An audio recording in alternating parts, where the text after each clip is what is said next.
Terrible, atrocious, boring. That is exactly how I describe Liverpool. Let's get into the player ratings. Honestly, I do not understand why we are so poor after playing so well, and then it just all disappears every single time.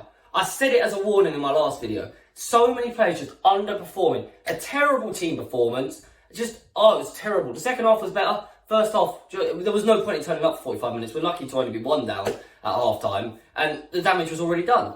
But let's get into each individual player and say what I thought on them for the match. I don't think Alisson Becker was the worst player on the pitch. I mean, the goal, couldn't do much about it. Made a couple other saves. He actually wasn't terrible. I've given him a 5. There's not too much to talk about with Alisson. I don't think, like I say, he was awful. There was not much for him to do. They scored 1 goal, which is a good goal.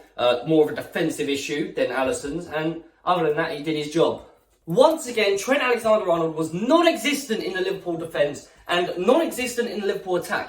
He was just a little bit all over the place. Didn't really show up at all in the game. I give him so many chances. I say he can unlock the key. He can do so many good things, but he just doesn't. I don't know what's gone on in his life or his career or whatever. He's just fallen off a cliff this season. And we don't have any replacements for him because Calvin Ramsey, who we signed to give a bit of competition and replacement, is injured. It's a shame, but yeah, I just don't know what's happening with Trent. And the worst thing about it is that we don't actually have anyone that can replace him. So we're in trouble.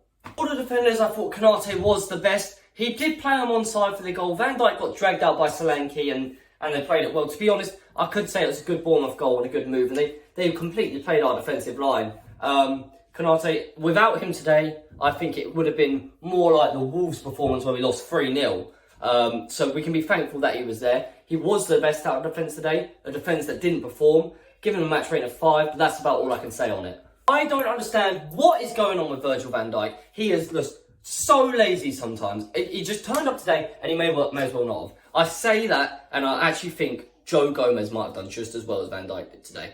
Their goal, I can put down to Van Dijk multiple times. He was pulled out of position, fair enough maybe. He got back and then just lethargic, let him walk past him. And then rather than going and tracking the man, he just sort of stood down. And it's just like, what are you doing? I've seen Sunday League players track better than that. He just left it to Robbo and didn't even get into the middle to cover. He just sort of ball watched. I do not understand what Van Dijk was doing, and I'd love for him to explain his logic behind that decision, but I'll never know.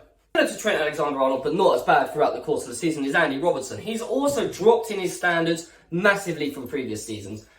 Bit better than Trent this season, I would say, but still missing a lot of times. He was run left and right in this game, didn't really do anything on the attack. Honestly, it was a lot of players just didn't feel like they even did anything in the game, and that's because for 45 minutes none of them did anything really. And Andy Robertson, you just weren't really existent in the game, so you know what was the point? May as well have had Tsimikas there.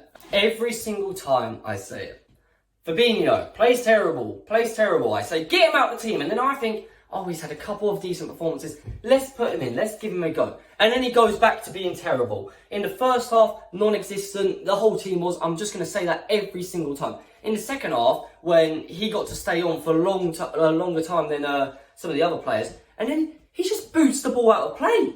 Oh, I saw him kick it out of play about 3 times, misplacing passes. It was awful from Fabinho. And Harvey Elliott in the first half, he should have been dragged off the pitch. I could have dragged Stefan Bajcetic off. I'll get onto him in a minute. But Harvey Elliott, what was he doing in that first half? Maybe a couple of little moments, maybe, but just non-existent. I think if you play Elliott and Bajcetic in the middle, they are too young, too inexperienced for a Premier League game. And I think that showed. I don't know what Klopp thinks he can do playing 2 20-odd-year-old kids in the midfield. You need a bit of experience. You've seen it every time both of them have played. It's been a bit lacklustre. You played one of them, it's a bit better. You got another bit of experience with Jordan Henderson. It makes sense, but I don't understand what his thought process was. Elliott needed to get dragged off because he was doing nothing. And it was the same for Bajcetic, to be honest. Talking about Bajcetic, I mean, I praise this kid so much, and I do think he's an incredible player, but it was not his game today. It was off. The whole midfield was terrible. I was a bit surprised Bajcetic stayed on as long as he did, to be honest. It was poor. It was really poor. He didn't really influence the game. I don't really have much more to say. It was really sad to see us play that goddamn bad. Honestly, the midfield all around 4s, just terrible. And when the subs came on, it didn't make much of a difference. The change of shape helped us, I think. But I'll get onto that in a minute. And the reason I wanted to talk about the change of shape helping us a bit is because Cody Gakpo was our best player in that game. He did score, offside, fair enough. Everyone can see it was offside. You know it, everyone knows it. I think he played so much better in that sort of free role where I've been talking about playing him for weeks. And in that second half, we sort of changed it up and we were a lot more dominant. He got the ball and he drove them and he did exactly what I said, but in front of him, it just wasn't there. The pressure was on being 1-0 down and it wasn't really an amazing performance. His finish was good, I will add. Offside, like I say, it doesn't really matter. But honestly, it was not a good performance from any of us. But Cody Gakpo did okay. I've given him a 5. Best out of the attackers, in my opinion. But yeah, really poor performance all round. And talking about poor, Mo Salah. What was that? I mean, the penalty alone is enough for him to just... Oh my God. He shouldn't have come on, stayed on the pitch. Nunes should have stayed on the pitch, firstly. 1-0 down. You're going to be swinging balls into the box fairly soon. If you're going to bring off an attacker, Salah's done nothing okay. Nunes at least tried to do some things, tried to do some runs in behind, and he's better in the air than Salah, where you're going to have to put balls into the box. Klopp just got it wrong. Also, Milner, first choice penalty taker. Why is he not taking it over Salah in that situation?